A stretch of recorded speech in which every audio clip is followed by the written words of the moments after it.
Chapter 15. To the victors go the spoils. It is not uncommon for great powers to abuse the rights of lesser ones, and so it was with Great Britain and Newfoundland in 1948. Newfoundland, becoming part of the Confederation, falls into the pattern of British decolonization after the war. India was already gone and badly divided along religious lines. Palestine was abandoned to permanent conflict. As for the problem child of the empire, it was traded to another empire with a legacy of grumbling and discontent ever since. With the successful completion of the plan to take over Newfoundland, as Mackenzie King had put it, the key players received their rewards. Charles Burchell was elevated to the Privy Council, the only High Commissioner and non-elected official ever so honored. Sir Gordon MacDonald was sent to the House of Lords. Gordon Bradley became the Secretary of State for Canada, and Joy Smallwood, the first Premier of the new province of Newfoundland. J.B. McAvoy did not get the senatorship he was seeking. Smallwood never forgave him for his letter to the Evening Telegram in February 1948. He was obliged to settle for a one-time payout of $3,000. Herbert Pollett and Herman Quinton, both commissioners from the Commission of Government, and Gordon Winter, all received positions in Smallwood's interim government. Albert Walsh was knighted and appointed lieutenant governor, and later appointed to the Supreme Court. Leonard Outridge was also knighted and became lieutenant governor after Walsh. Nehemiah Short, the chief returning officer, received the Order of the British Empire. Malcolm Howlett went to the Canadian Senate, the payoff destination for numerous useful party loyalists. Lesser players received liquor licenses or other sinecures. L.E. Emerson died just after the transfer over, which he presided as Chief Justice. Sir Gordon, having wisely decided not to stay on for the celebrations, returned to England on March 6, 1949. On the occasion of his departure, the Evening Telegram printed a poem from a reader thanking the departing Raj. It seems a flattering verse, but observant readers soon caught on that the first letter of each line spelled out the bastard. It's kind of funny. A sentiment that pretty well summed up local feelings about Sir Gordon's performance as head of state. C.D. Howe quietly extracted the billions of dollars worth of iron ore out of Labrador's west for the Canadian heartland, Ontario and Quebec, with virtually no residual benefit for Newfoundland. Lester Pearson later gave the revenues from the Upper Churchill to Quebec when he refused to require Quebec to allow Newfoundland to transport its power from the Upper Churchill's power plant in Labrador through Quebec to markets in the United States. Instead, Newfoundland was forced to sell its power to Quebec at fixed 1960 prices. Smallwood was not allowed to dot any I's on the deal and was forced to support it publicly for the sake of appeasing Quebec and Canadian unity. As a result, Quebec earns from 2 to 4 billion annually from the power it resells from Newfoundland and Labrador to the U.S. market. Newfoundland gets enough to maintain the facility to keep it operating for Quebec's advantage. If Newfoundland had been allowed to benefit of just one of these two resources, it could have underwritten its independence, including the Swedish social welfare package that Canada adopted. As it was, the full benefit of the Upper Churchill wealth went to the provinces of Quebec, where René Lévesque boasted it gave economic backbone to its separatist posture. In 1927, the province of Quebec and the federal government, along with the Dominion of Newfoundland, had submitted the Labrador boundary dispute to the Privy Council in London. The Privy Council confirmed Newfoundland's jurisdiction, a decision that was not accepted by the province of Quebec. With Confederation, however, Quebec did finally acquire Labrador's resources. That acquisition, transfer of hydro wealth to Quebec, both humiliated and impoverished the new province.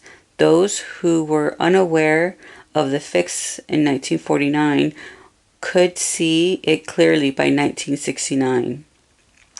As A.P. Herbert remarked, a Frenchman said that Labrador was the country that God gave to Cain. History may say that it was the country British gave to Canada. For nearly 500 years since its discovery by the Europeans, Newfoundlanders had prosecuted the fisheries. Let me read that again. For nearly 500 years since its discovery by the Europeans, Newfoundlanders had prosecuted the fisheries. I don't understand. The fisheries was the raison d'être, I'm not French, for Newfoundland. The reason people came and settled here and went on to develop the culture, the lifestyle they enjoyed. Within 50 years of Confederation and federal management, the Newfoundland fishery had collapsed, and the Great North Atlantic cod stock, the largest biomass on the planet, was on the verge of extinction. But this precipitous decline didn't seem to matter to the Canadians. The Newfoundland provincial government and the Newfoundland people participated with the rest of the world in the continuous and reckless overfishing and in the disastrous dragger technology that devastated the ocean floor and the spawning grounds. It was the federal government, however, that bartered away huge fishing quotas to foreign powers for trade concessions. Korea got its fishing quota off Newfoundland. When Quebec got a car plant from Hyundai, the Russians got fishing quotas in Newfoundland for buying Canadian wheat. Landlocked Ottawa did not understand the fishery or appreciated its importance except as a bargaining chip for the heartland. Ultimately, central planning from Ottawa proved to be disastrous for the Grand Banks of Newfoundland. Natural resources should never be controlled by an absentee landlord. In this case, Ottawa. The country of Newfoundland may not have been any wiser in its fisheries management, but at least the fishery would have mattered more to Newfoundland. Canada got what it wanted out of Newfoundland and Labrador and the Grand Banks. These resources far more than paid for the pensions and baby bonus checks from Ottawa. But Ottawa was careful to style itself as the savior and to portray Newfoundland as a dependent, a second-class province, even a beggar. The myth of Canadian generosity was an easy sell to the Canadian media.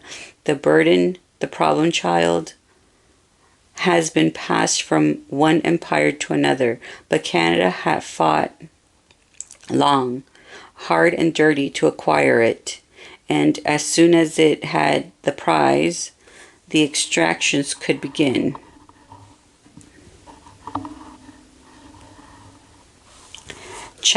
Crosby fears proved only too accurate.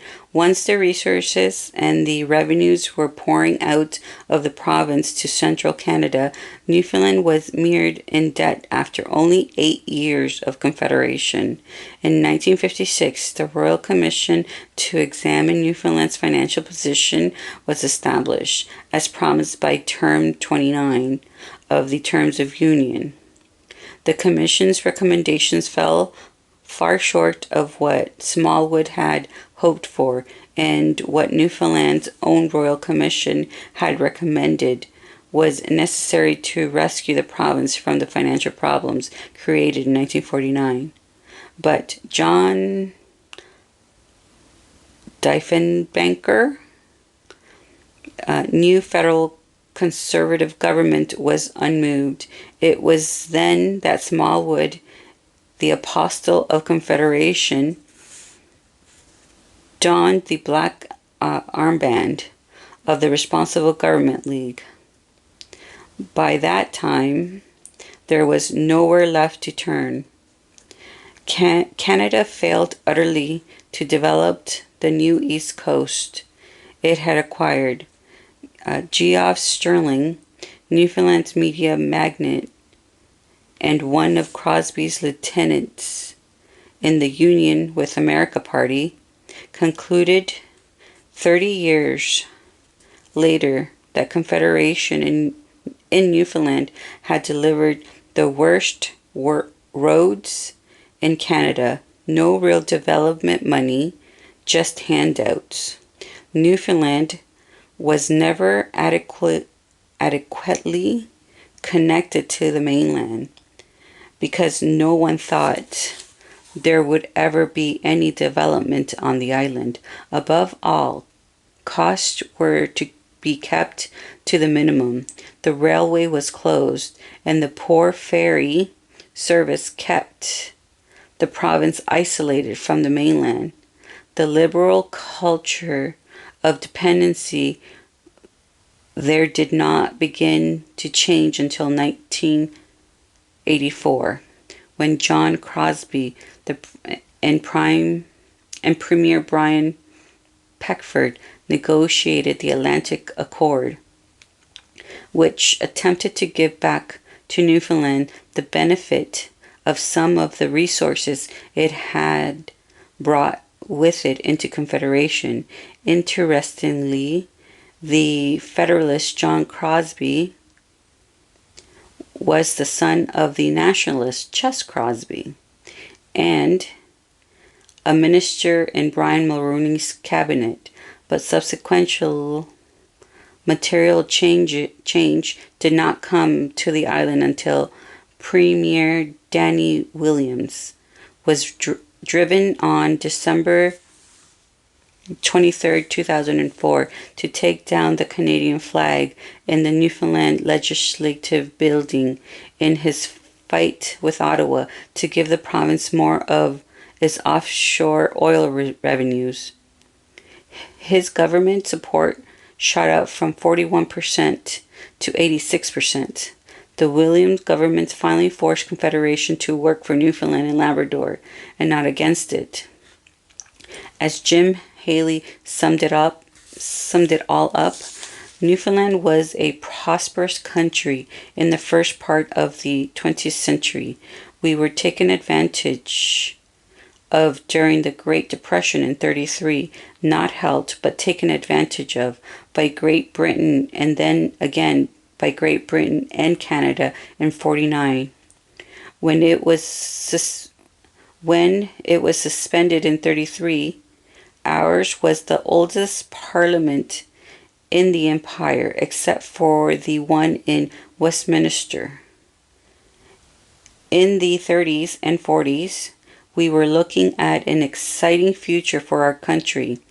We had TWA, Pan Am, British Airways, and Trans-Canada Airways.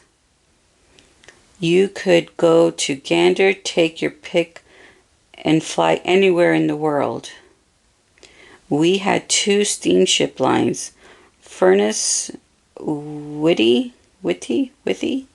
and Furnace Red Cross. And twice a month you could put your car on board and cross over to England.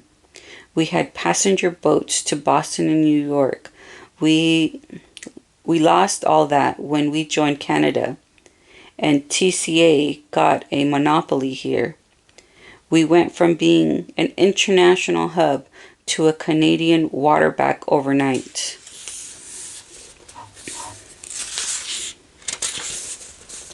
When we joined Canada, we lost everything. We lost Labrador for its intent and purposes. Canada got the iron ore and the hydro for Ontario and Quebec. We got the cost of running the place. We lost the Grand Banks and all the revenues from that. We brought the Grand Banks into Canada with us when we came.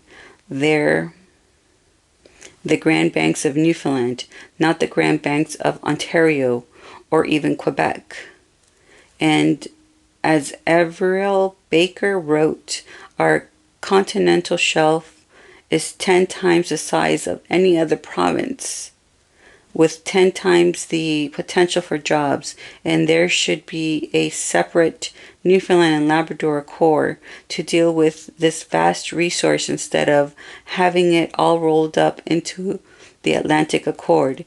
If we were independent, we have 100% of our oil and gas, not 40%, and we might still have our fishery as Iceland does.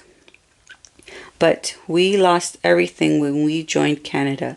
Lost the only overfly rights and the revenue from Gander to Goose Bay. Lost our customs revenue. Lost our manufacturing industry to Canadian goods.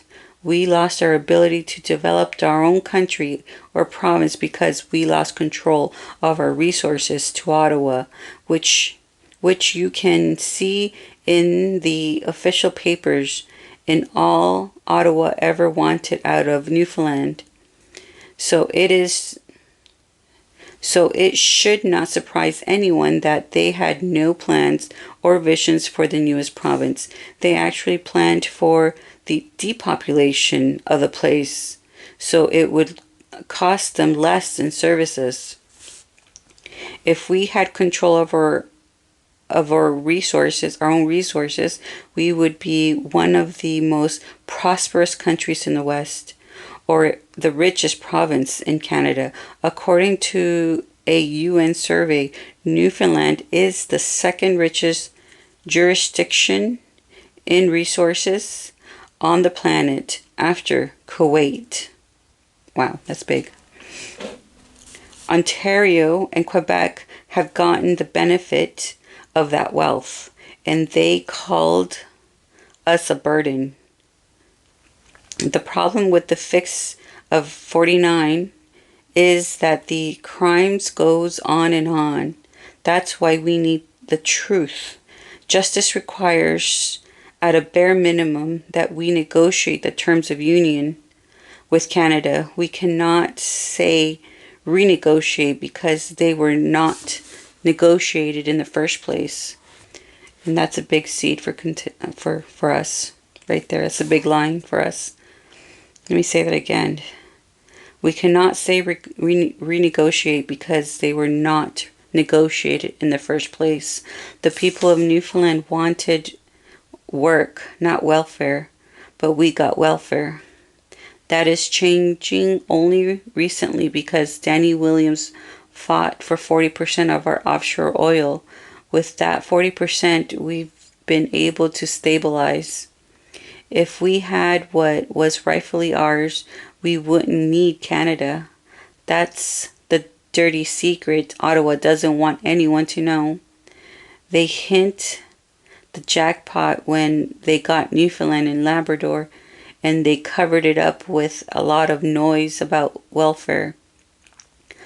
I was at dinner with Jack Pickersgill in 1992, and I asked him why Canada would have wanted to negotiate with a national convention instead of a duly elected Newfoundland government.